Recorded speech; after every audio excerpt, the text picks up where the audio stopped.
Tell you where traffic is good, where traffic is bad. Tell you where road construction is. Can tell you what restaurants. And so they figured out, they being two engineers, have figured out that they can hack into the computer that's in that Jeep Cherokee, and they did it. 10 miles away, the guy's driving, he loses acceleration, the car is running, but the RPMs are down to like 0 or 1, it's just idling. He still has steering, but he has no power. And then eventually, when he got into a desolate area, because it was a setup thing, when they got into a desolate area, the hackers from 10 miles away caused his Jeep Cherokee to turn right and go into the ditch, not in a violent way or a crash way, but just in a way to prove we can now control vehicles or automobiles if we just know what computer is in their dash. That freaks me out. Because you know what they really want to control, not from 10 miles away. You know what people on the ground really want to get control of would be what? Airplanes, trains, buses even, to cause great havoc. I feel like in the last 6 months, our lives, our nation, our world is out of control. You feel that way? Yeah. It's frustrating. Listen, no terrorist bomb or activity can do to our nation what the Supreme Court has done to our nation. They have taken on the role of God, and I'm not a hater against them, I'm just telling the fact. They've taken on the role of God and said murder is really not murder. We can abort babies and it's not a big deal. And then they've said morality will now change because we say so.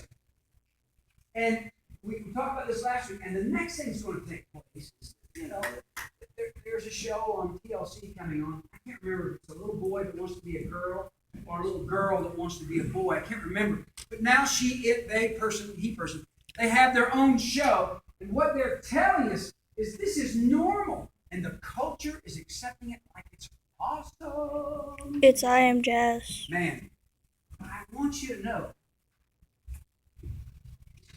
this is all God predicted. It's all part of what He said would happen. It's something that you don't have to freak out about. You don't have to panic about. You don't have to say, wow, I want to just be done with all this. You don't have to have anxiety or great fear about it. So last week, you can go online if you missed the message last week.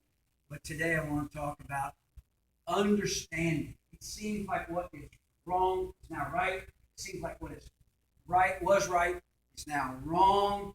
Culture is against everything that seemingly seems good. And it's easy to put panic in place. The next thing they've said is same-sex marriages. If they go to a church and they don't want to perform the marriage, then they'll take away your tax-free status, and then therefore we couldn't exist. They're not going to close us down. They're just going to say you're not a state-approved church, so therefore you can't no longer go. We have a same-sex person who used to come to our church a couple of years ago, and most of you know who this person is, or they are. And I still bump into her once in a while. She's very bitter and very angry that he would not accept her lifestyle. And I could see that kind of thing happen. So to prepare for that, I have called somebody down the street who says they will do same-sex marriages, and I want to refer you to that person, and you can go down there and get all you need taken care of. At least I have a backup plan. But the bottom line is, this was predicted. We know this is going to happen. Now you see, I have 4 outlines, or 4 blanks on your outline. The Lord's put 4 restraints into our lives. Now, I've got a ton of scripture. I've just got a bunch of scripture listed. Some of them I want to read. Let me quickly give you the 4 restraints that God has put into place to hold back sin. I mean, after all, the earth was created in Genesis 1 and 2, and by Genesis 6, the Lord flooded the earth and killed everyone. So He's put restraints there. The first one is personal restraint. You understand that every person, there is a personal restraint. It's called a conscience, and Romans 2 talks about your conscience. Every person has it. This is something that God is doing to everyone, whether you're in the jungle, whether you're in Atlanta, Georgia, wherever, you have personal restraint, a conscience. The conscience says, don't do this, don't be this way, don't talk like that, don't treat people. The second thing that God has put in place is parental control. Parental control. And the parents, the scripture is clear about the rod, spanking the children, blah, blah, blah. How many of you were raised and your parents spanked you? Say, I was. How many of your parents spanked you too much? Say, I was. Me too. I thought the same thing. My wife said something the other day that was vile. She said, I want a weeping willow tree. We are not putting weeping willow tree anywhere because my father used to go get the branch off weeping willow tree. There it was, right there. Abuse. Child abuse. God has put in place for restraint. Number 2. Control. Number 3 is government control. Romans 13 says that we are to yield to the government. Now, here's the job of government. Protect those who are good people and punish those who are not good people. That's the purpose of government. And God has placed government in control so that we would civilly obey the government, and again, the people would be protected. And then the fourth and final one is the church. The church is to be salt and light in the community. The church is to be something that the community looks at and says, I know I can get help. It's to be a place where people can come no matter what their race, gender, color, whatever. Anybody should be welcome in the church. But you know as well as I know, and I spoke about this a few minutes ago, the church is under and will continue to be under attack. All 4 of these, do you recognize that all 4 of these are becoming weaker and weaker continually as we go toward the end of time? Personal control, yeah, you got conscience, but that conscience can be seared and people push their conscience down again. We're going to talk about rebellion today. Parental control, it's getting weaker and shallow. In fact, I heard somebody say 75% of all children born in a major city is born to a single mother. And there's no parental control, very little parental control. It's just like governmental control, man, it's so out of balance. Yes, the purpose of government is to protect good people and to punish bad people. We blew past that decades ago. Our government is out of balance. In the church. It is time for the church to prove that we are second and God is first. Can you get the box? Can you get them right now? Can you come around and get them right now, DJ? Okay. This is what we're trying to do in the month of August. We're trying to prove that God is what? Yes. That puts us second. So we're doing events and activities. We're doing events and activities which prove that God is first. I want one family each to take these bottles. And what we're going to do in the next 4 weeks, we're going to, in fact, if you take it home and you got it, like me, I have a bottle, I have to change it. I collect every day. If you fill this bottle up, when it's filled, just come put it right here. It's for the Pregnancy Resource Center in Henry County. The point is, it doesn't help us, but it helps the church at large because we want to be a church that helps the community. We want to be a church that makes a difference in our county, in our city, in our state. And we want to do this by proving we're not first. Because the culture says, you are most important. We say, God is most important. We want to prove it. Listen, on the 15th of August, on a Saturday, we're going to do a garage sale. I said this already, and it's true. You can think of a dozen reasons why you're not going to come to the garage sale. Well, I'm having a hemorrhoid surgery. Well, I got an ingrown toenail. Well, I know all that. I know. We scheduled this 2 months in advance. We've been promoting it for 6 weeks. Take time on the 15th, plan to be. Beg God to give you off, and then go to your boss, vacation on the 15th. Come and help us. We need you to sign up. We're going to have food. We're going to do something for our community. Go, Wendy. Who's the sponsor? A friend's house. I spoke to the girl on their haircut. They're really tickled that we're raising money for this. It's an emergency shelter for abused like kids that have been taken defects have taken out of home. They don't have a defects foster home yet for them. They go to this to my friend's house. Now, if you work at a place that's a retail store, you can get some things that would work in a garage sale. Ask your employer, hey, we're having a garage sale. Not for us, it's for our community, for the children. Whatever you can donate. We don't want you to dump your junk. We want you to come at 7 o'clock. We'll have a little bit of food that we're going to be raising money with. We want you to come at 7, get a table, put your stuff out, label it. In fact, Dolores will be in charge of that. If you have any questions about that, please see her. We'd love for you to sign up today so we'll know how many to participate. Here's the key. To help the church, when the sale is over, whatever it is in the sale, take all your stuff. That's what we want you to do. We don't want your stuff.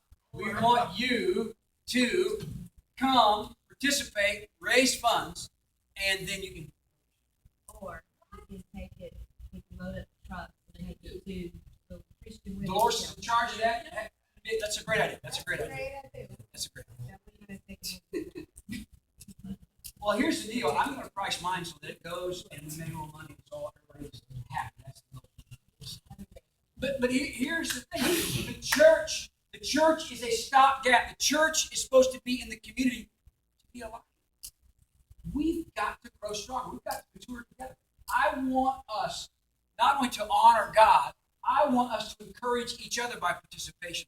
I want you to step out of your comfort zone, as Wendy always says, and encourage each other and encourage yourself by participating in the month of August. We shot the first video yesterday of some folks who in their marriage, they want to be second. They want to honor God. I've already talked to 2 or 3 other folks. I need a couple more. If you would like to declare yourself on video during our series, you are second.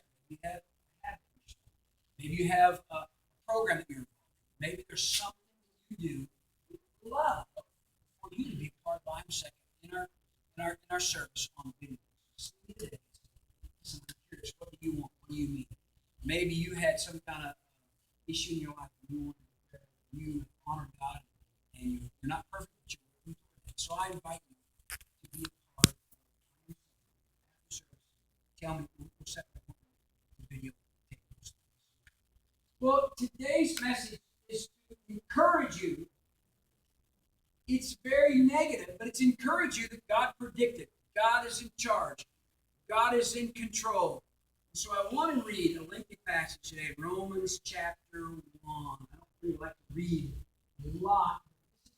This is to tell you that God is what He says He is, and what He said will happen is happening, and what is going to take place after this is going to take place after this.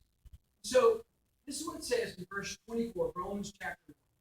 Therefore, because the world gets so bad, because people deny God, because people reject the church and its teaching and its philosophy, because people become so selfish, therefore, God gave them over in the sexual desires in their hearts to sexual impurity for the degrading of their bodies with one another.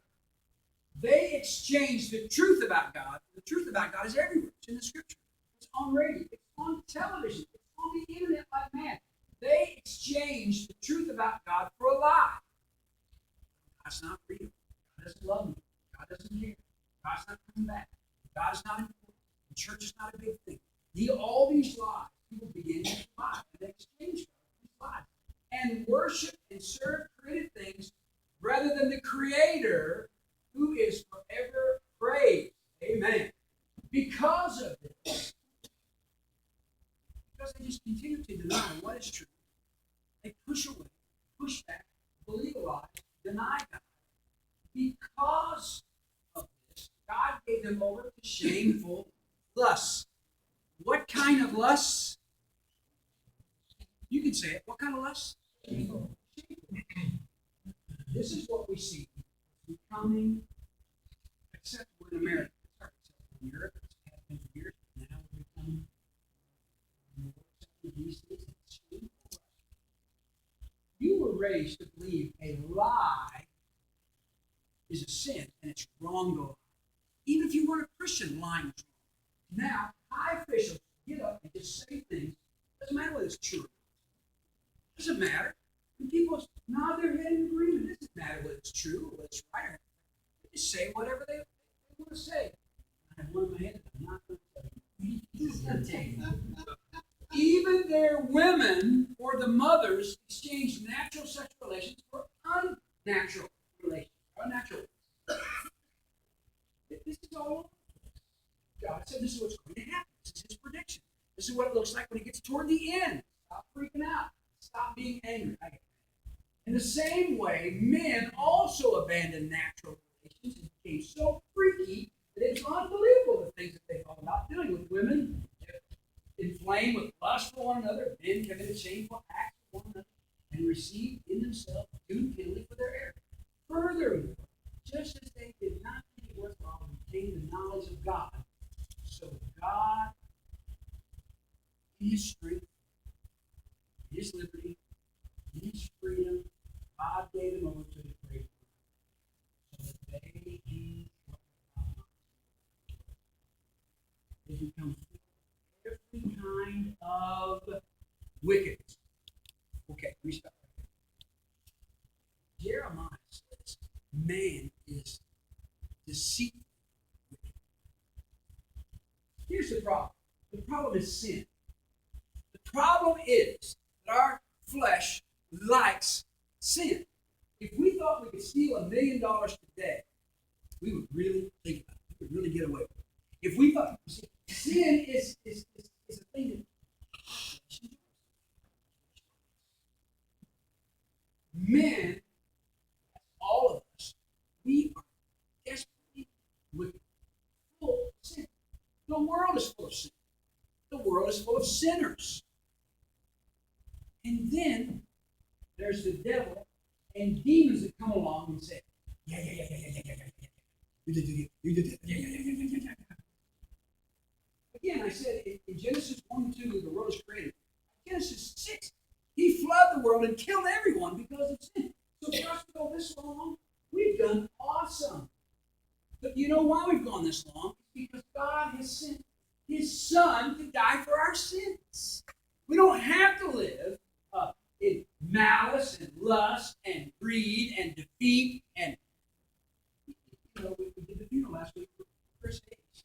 Took his own life. He swore to me in that room for 15 out of 16 weeks. He was a believer. He'd never do it. But when the enemy sent him, and depression, frustration, on and on and on, we are wicked people.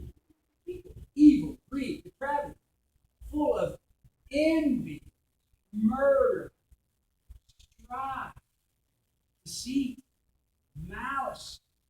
There's gossips, slanders, God haters, and insolent, arrogant, boastful. They invent ways of doing evil. They disobey their parents. Isn't that interesting? That's in there with all those people. They have no understanding, no love, no mercy. Although they know God's righteous decree, it's available for everyone that those who do such things deserve death. They not only continue to do these very things, but also approve of those who practice them. The rioters, there are people that cheer them on, the people who are looters do it. The Baltimore's, the police are going to stand down, we're going to allow them to riot. It's everywhere, on and on. We know, I feel like right now I need to wash my mouth out with Listerine or soap or something after reading that passage. But this is the description of our generation. Yes or no? Yes. This is, and what we're seeing happen to America is God's judgment on America. He's judging us. Why we have murder, why the theater. I'm trying to encourage you with this. I know you're thinking, please brush your teeth. I know. But God said it's going to be this way. Because men are desperately wicked. Men are filthy. Blah, blah, blah. God is in control. I have 6 things that we're basically going through this time, which describes our culture that God said this would destroy a nation. I have 6 things that I'll close on something, hopefully, that will encourage you or instruct you. Okay, you see the downfall of a nation, it says there. And I'm not going to read all these scriptures. I just got a couple to go with. You see, number one, first of all, here is the problem that our nation faces and we as a world struggle for. Number one, living for pleasure. So there's nothing wrong with pleasure. But living for pleasure causes us not to be deep thinkers. If we always have a game to play, a movie to watch, or something to do always, we're supposed to meditate daily on the scripture. We're supposed to be creative beings. We're supposed to, on a daily basis, be in the scripture. Listen, I'm not going to ask you to raise your hand, but I asked you last week in Psalm chapter 19 to write those 14 verses. Don't raise your hand, but did you do it? Don't answer, did you do it? If you didn't do it, I would say it's because you're spiritually lazy and living for pleasure is what the enemy wants us to do. I don't want to write 14 verses out. Are you kidding me? It's exhausting. It takes time. I'd rather fall asleep watching the priest or whatever. That's not the bottom line. Living for pleasure just causes us to be null, dull, and void mentally, and we have no critical thought about God. We talked about this last week.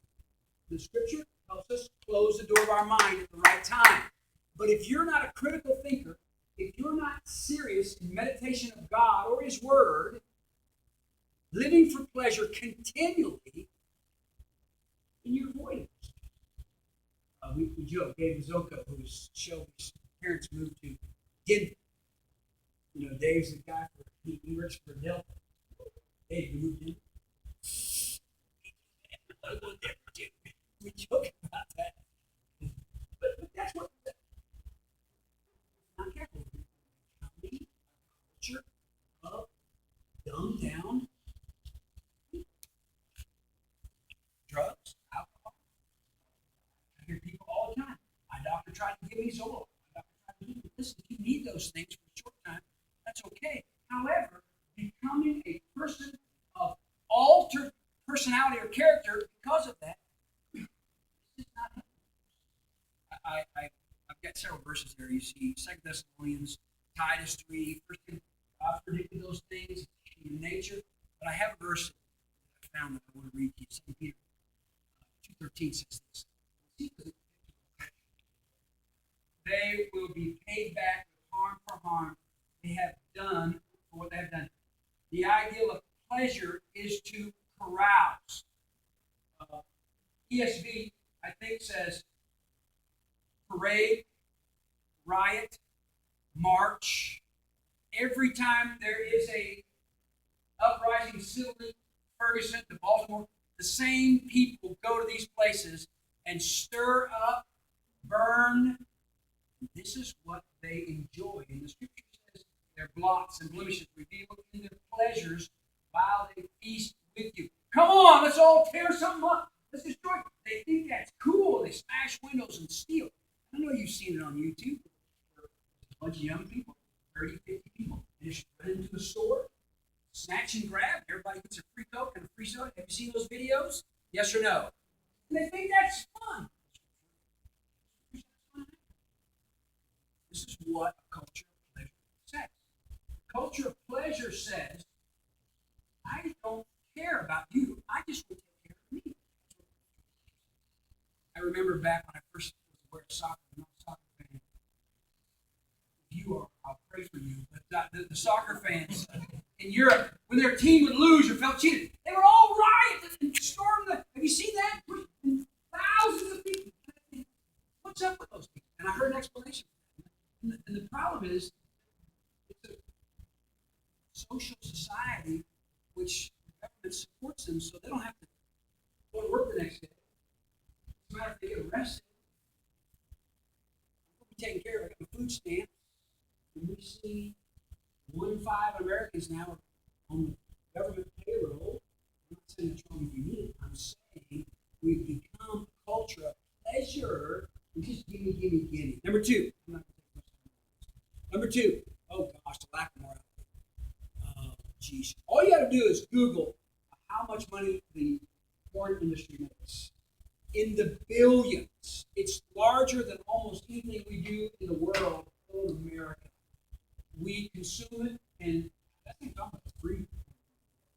We consume it faster and faster and faster. Let me read you 1 Thessalonians chapter 4, 3, 4, 5. It's God's will that you should be sanctified. Sanctified means holy, set apart. Don't act like the world. Don't treat your body like it's an amusement ride.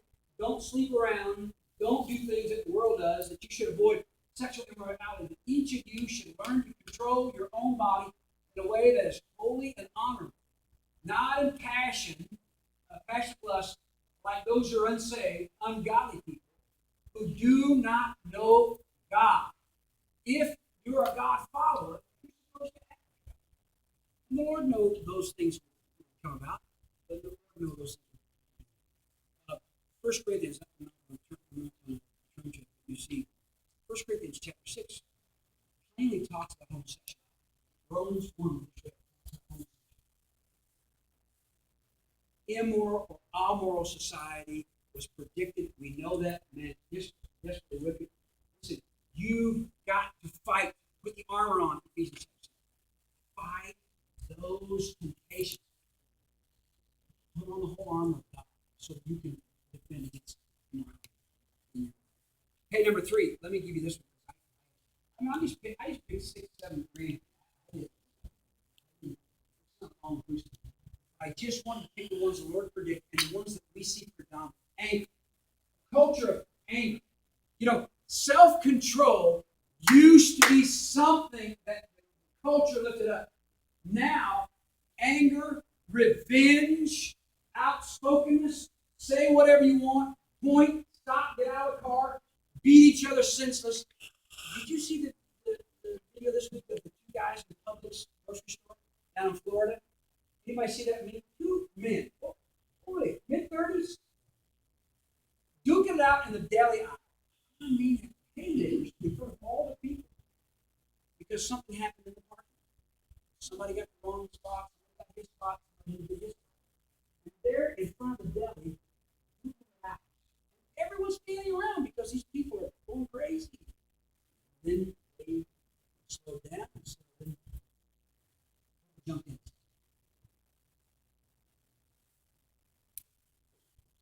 This is the sign of the end of our culture. I'm going to give you a chance today to receive Christ if you don't know Him. And if you know Him, these things have been predicted for years. And now you see they're coming true. Jesus was the example. Can you see Jesus having road rage? Here he is hanging on the cross. And what did he say to the Father? Father, this has got to be our mantra. This has got to be our attitude. This has got to be who we are. Number 4, prejudice. Prejudice is killing our nation. This Wednesday night, we're going to do the last parable that we're doing.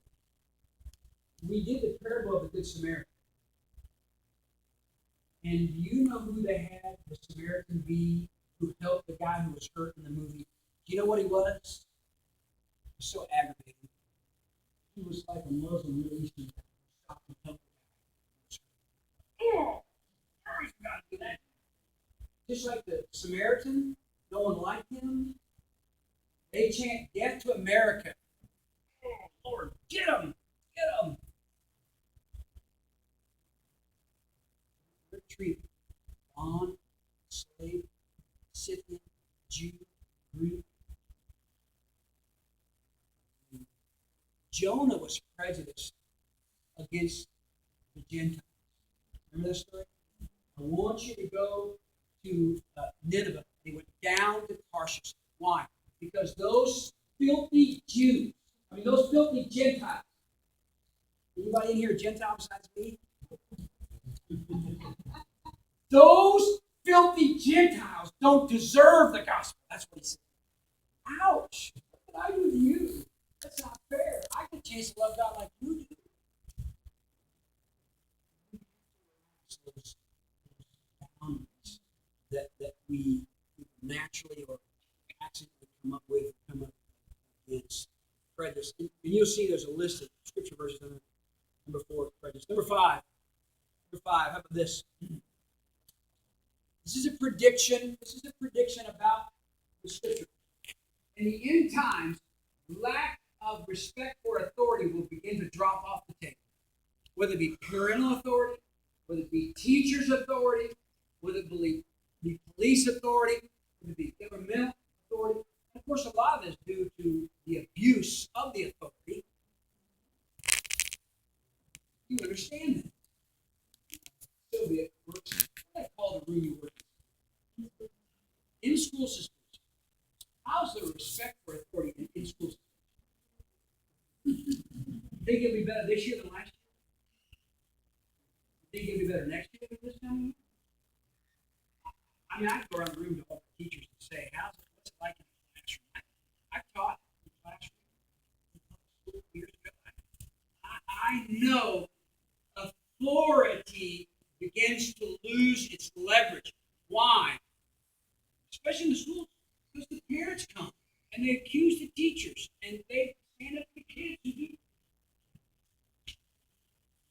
It's a downward cycle, and God predicted that. So don't panic, don't freak out. And then the last one I picked, number 6, would be a desire for weak leaders. We want to elect somebody who will pay my electrical bill. We'll elect somebody. Listen, do you know what liars who are do you know what leaders who are liars attract? Do you know what leaders who are unethical, immoral, do you know what they attract? This is why we desire to have immoral leaders. I want somebody who can help me scratch my back. Let's elect him. He'll help us. He'll give us more, whatever it is. This is predicted. There are several. Proverbs is full of it, on and on. Right is now wrong. Wrong is now right. I can say whatever I want, and it doesn't matter if it's not true. I can say it, and you can quote me on it, and no one calls it on you. No one. And part of the problem is it's happening every day. Often you can't keep up with it. It's like things that they used to send a cop car to your house for, they no longer send a cop car because there's so many issues they can't seem to cover.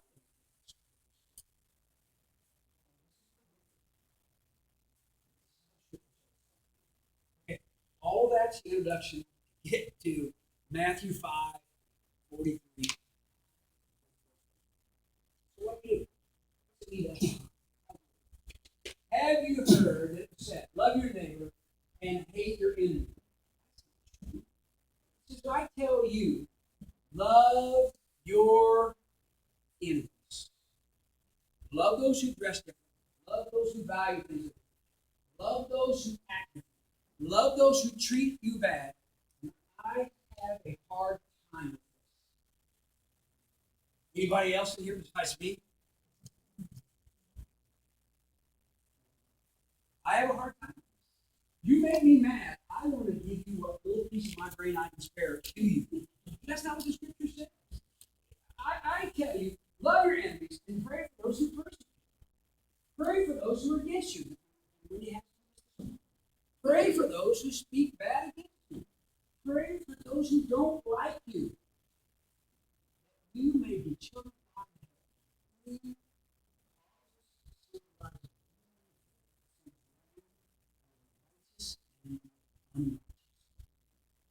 You see, it's time for everyone who will be saved.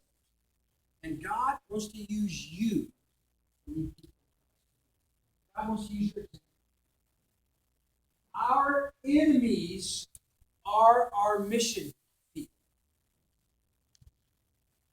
You know what? Person you make mad, person that makes you mad.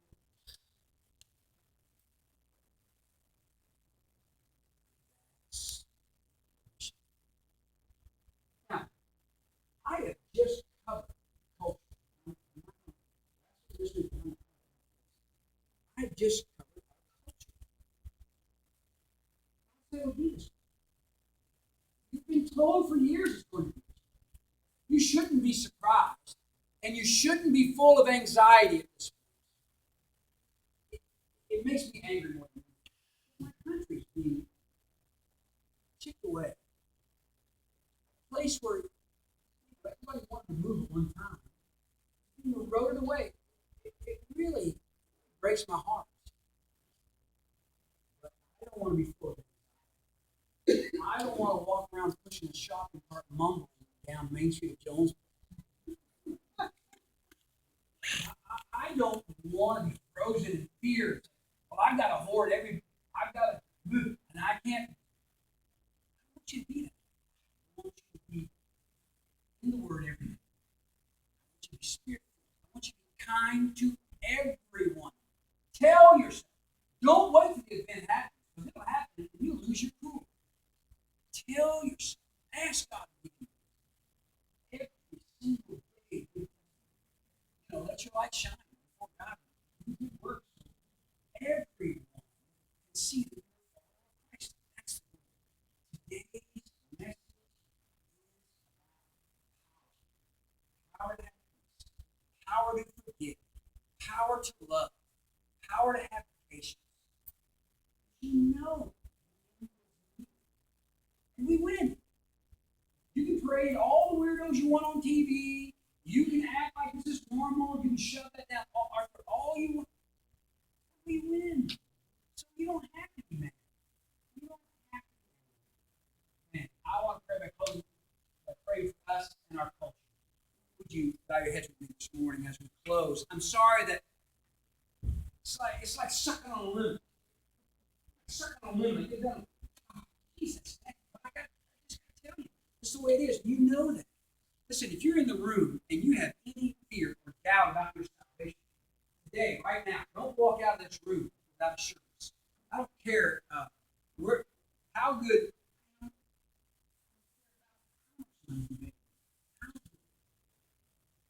End. I don't want to be held accountable. Anybody not giving his life to Christ because I didn't give that opportunity. So this morning I asked you know I'm in a personal way, I ask you right now. With heads down, nobody's looking around. I ask you want to whisper this prayer and ask for forgiveness? You would say this in your heart. Out loud. You would say, God, I have sinned. I don't know what lying, stealing, I don't care. Breaking the law, I don't care what your sin is. We've all sinned. God, I'm sinning. Tell him right now, you're sorry, I trust that you are. You're asking Christ to come in your heart. And you want to be a follower of Jesus. And I want you to make this pledge. God, from now on, I will always try to put you first. Lord, I pray for 1, 2, 5. I'm going to pray that prayer this morning.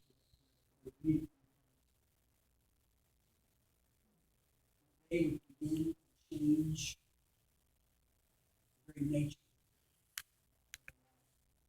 because of the help our regular folks, Lord, to have strength and power. Help them not to be weary and well doing, be nervous and anxious. Help us, Father, that we would be strong in loving people who are, by many standards, backwards, unethical, lying, cheating. There will be people who try to get the best of folks, Father. Be a con artist. Help us to love them. even though we know the truth.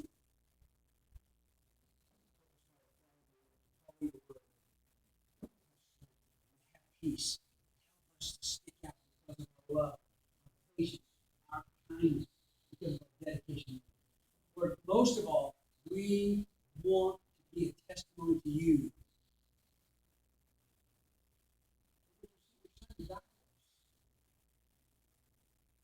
What an amazing.